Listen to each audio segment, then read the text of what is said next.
तमिलनाडु से ही doctor APJ Abdul Kalam थे।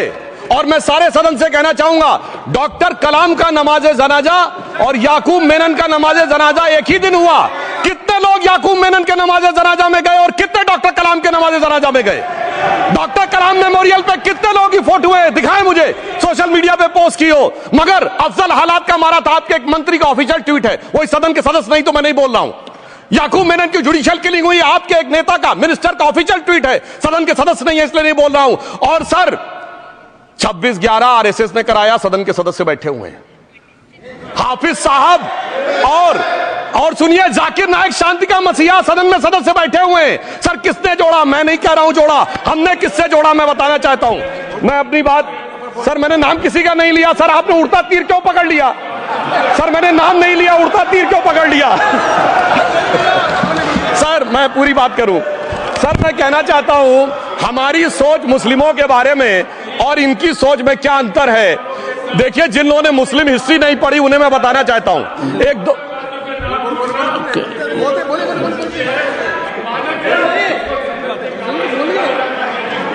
सभापति महोदय, मैं थोड़ा उन लोगों को इस्लामिक हिस्ट्री के बारे में बताना चाहता हूं। Honourable Digvijay Singh, please, no I give a chance, I give.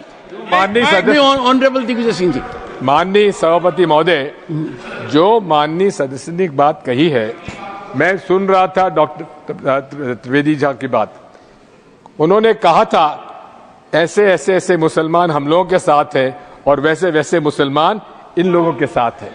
बात यह है कि आपने जिस तरह से इस पूरी बात कही है, ये घोर आपत्तिजनक है, अपमानित करती है। और जो माननीय सदस्य ने भी मेरे बारे में भी कहा है, मैं उनके निंदा करता हूं। Honourable home minister, honourable home minister, honourable home minister, एक सेकंड।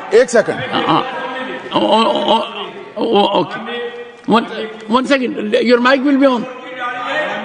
महोदय, मुझे ये सब कहने की जरूरत नहीं है, लेकिन जो गुजरात में दंगे और फसाद हुए, कौन कौन उसके लिए जिम्मेदार थे बताइए। Honourable home minister.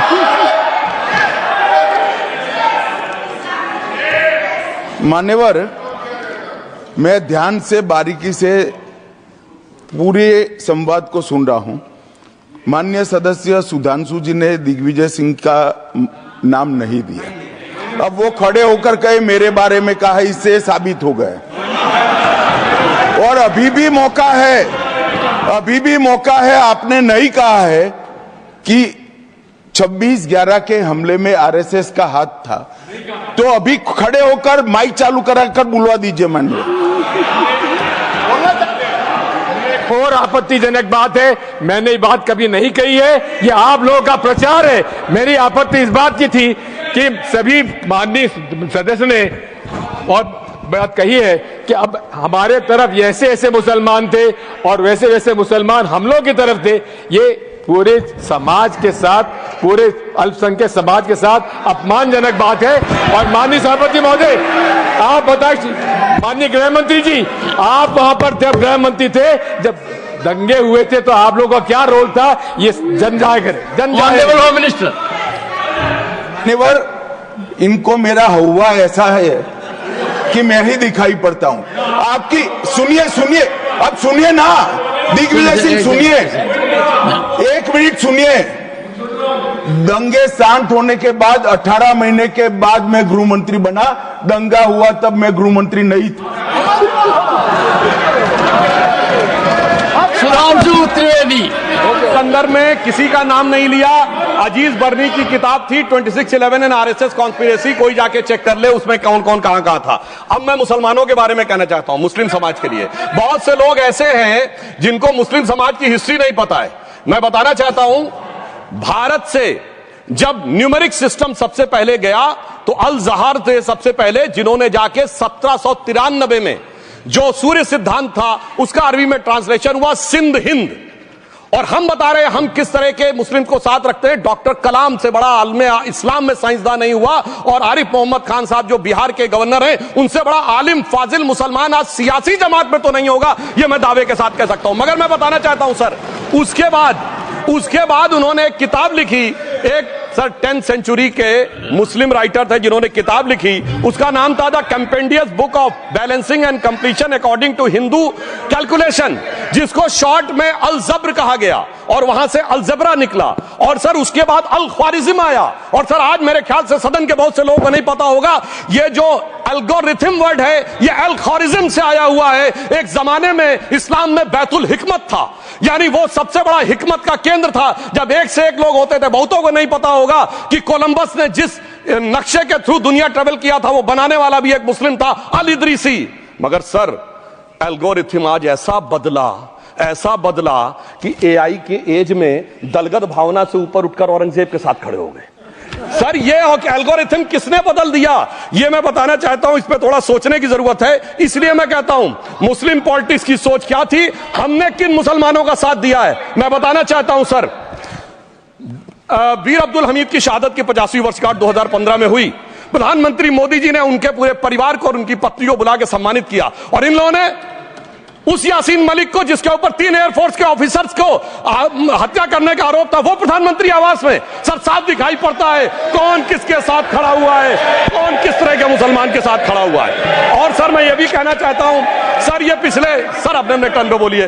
सर पिछले 30-35 सालों से हुआ खड़ा किया जा रहा है। 1990 में जब राम मंदिर आंदोलन हुआ, कहा गया बीजेपी आएगी उत्तर प्रदेश में खा जाएगी। सर बीजेपी आने के बाद उत्तर प्रदेश में जानते क्या हुआ? सर 22 साल से शिया सुन्नी के बीच में जो दंगे चलते थे और मदे साबा का जुलूस नहीं निकलता था, शिया समुदाय का मदे साबा का जुलूस लखनऊ में हमारी सरकार में निकलना शुरू हुआ। और उसके बाद कहा गया केंद्र में भाजपा आएगी तो खा जाएगी। सर अटल जी की सरकार आई, इतनी शानदार स्थिति रही। उसके बाद कहा गया गुजरात में आएगी तो भाजपा खा जाएगी। सर गुजरात का मुसलमान आज सबसे समृद्ध मुसलमान है, सबसे ज्यादा जकात वहां से आता है। उसके बाद कहा गया मोदी जी की सरकार आएगी तो क्या होगा? सर मोदी जी की सरकार आने के बाद हमारे साथियों ने बताया है अल्पसंख्यक समुदाय के 70% लोग हैं जिनको किसी न किसी एक योजना का लाभ जरूर मिला है। और सर फिर कहा गया सीए आएगा तो नागरिकता छिन जाएगी।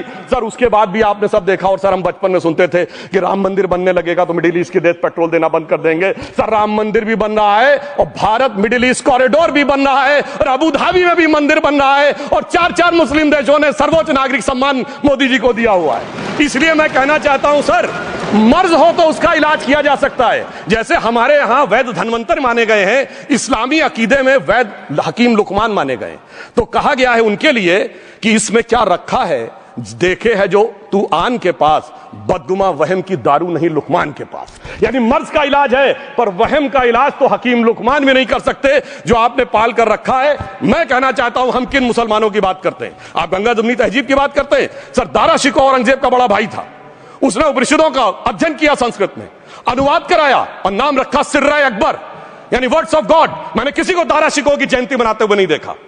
मैं पूछना चाहता हूं बेगम बीबी ताज, उनके घर पे जाते किसी ने सुना? सर ये बताइए, आलम शेख इतने बड़े कृष्ण भक्त कवि, किसी ने सुना उनके घर पे जाते हुए? मलिक मोहम्मद जायसी जिन्होंने पद्मावत लिखा, उत्तर प्रदेश के रहने वाले, उनके घर पे कोई गया? ये बताइए ब्रिगेडियर मोहम्मद उस्मान के घर पे कौन गया? आजमगढ़ में, गाजीपुर के रहने वाले थे, आज तक जाने वालों में नहीं दिखे। और मैं सर बताना चाहता हूं एक और बात, सर एक सैयद इब्राहिम रसखान हुए हैं, बहुत बड़े कृष्ण भक्त के कवि। सर जिन्होंने क्या लिखा, उन्होंने कहा मेरा अगला जन्म हो तो भी मैं कृष्ण भक्ति बनना चाहूंगा, मनुष्य बनूं तो ग्वाल बाले के रूप में और पशु बनूं तो गाय के रूप में। उन्होंने कहा मानुष हो तो वही रसखान, बसों ब्रज गोकुल गांव के ग्वारन, जो पशु हो तो कहा बस मेरो चरो नित नंद की धेनु मजारन। सर उन्होंने कहा गायों के बीच में नंद बाबा की गायों में जन्म लेना चाहूंगा। मगर सर आज एक ऐसे नेता आए हैं इस देश में जिनको गायों से बदबू आने लगी है, तो उनके लिए मुझे मेरे मन में भाव आता है सर कि श्री रामचंद्र कह गए सिया से, ऐसा कलयुग आएगा गोपालक श्री यदुवर कुल में एक ऐसा नेता आएगा जिसे बकरे कटने में खुशबू मिलेगी, गौ माता में बदबू पाएगा। रामचंद्र कह गए सिया से कैसा कलयुग आएगा। अब सर मैं एक और बात भी कहना चाहता हूं, हम किनको मानते हैं? सर नजीर अकबराबादी को सुनिए, कृष्ण भक्त के लिए क्या कहा। सर मैं एक बोलना चाहता हूं, बुल्ले शाह ने क्या कहा? बुल्ले शाह ने कहा, अभी होली गुजरी है, उसने कहा था आज होली खेलूंगी मैं, कर बिस्मिल्लाह। उन्होंने आगे कहा अलस्तु भी रबिकुम, प्रीतम बोले, सब सखियों ने घूंघट खोले, नाम नबी की रतन चढ़ी, सुनिएगा, नाम नबी की रतन चढ़ी और बूंद पड़ी अल्लाह अल्लाह, आज होली खेलूंगी मैं, कर बिस्मिल्लाह। तो मैं भी कहता हूं अब बिस्मिल्लाह करिए और उसके बाद हमारे इस सहयोग करिए, इस सकारात्मक उसका, वरना अल्हम्दुलिल्लाह जो हम मुसलमानों के लिए और देश के लिए करना चाहते हैं उसमें हमें सफलता जरूर मिलेगी। अंत में मैं सिर्फ ये कहना चाहता हूं सर, तमाम प्रकार की बातें यहां पर हुई, सकारात्मक और नकारात्मक, मगर अफसोस की बात यह है कि 1913 के वक्फ वाल औलाद से लेके 2013 के वक्फ वाल औलाद तक इनकी फितरत नहीं बढ़ती, क्योंकि सर ये तो पार्टियां ही अल औलाद हैं, तो इनको तो उससे बहुत ज्यादा वो होगी। पर मैं सिर्फ अंत में कहना चाहता हूं सर, अपनी सोच बदलिए। आप जिस कश्ती पे सवार होकर इस दरिया को पार करने की कोशिश कर रहे हैं, पिछले 75 साल में नहीं कर पा रहे हैं, 10-12 साल में बहुत हिचकोले खा रहे हैं, तो कश्ती और रास्ता बदलिए। तो इनके लिए अंत में एक पंक्ति कहते हुए बात समाप्त करना चाहूंगा कि इन्होंने कश्ती भी नहीं बदली, दरिया भी नहीं बदला, पर इन डूबने वालों का जज्बा भी नहीं बदला, पर है शौक के सफर ऐसा, एक उम्र हुई हमने, मंजिल भी नहीं पाई, रास्ता भी नहीं बदला। अब अगर नई मंजिल पानी है, नई मंजिल की नई सुबह देखनी है, तो मैं कहना चाहता हूं आइए सबको साथ लेकर चलिए। और एक ऐसा वक्त आया है जब मैं जो हमारे किरण रिजिजू जी ने कहा था कि मैंने एक शम्मा जलाई है हवाओं के खिलाफ, तो मैं प्रधानमंत्री मोदी जी की तरफ से कहता हूं कि हमें इल्जाम मत दीजिए, बहुत अफसोस होता है, हमें इल्जाम मत दीजिए, बहुत अफसोस होता है। बड़ी तरकीब से कश्ती यहां तक लेके आए हैं और बदल देते हैं हम दरिया की लहरें अपनी हिम्मत से, आंधियों में भी अक्सर चिराग हमने जलाए हैं।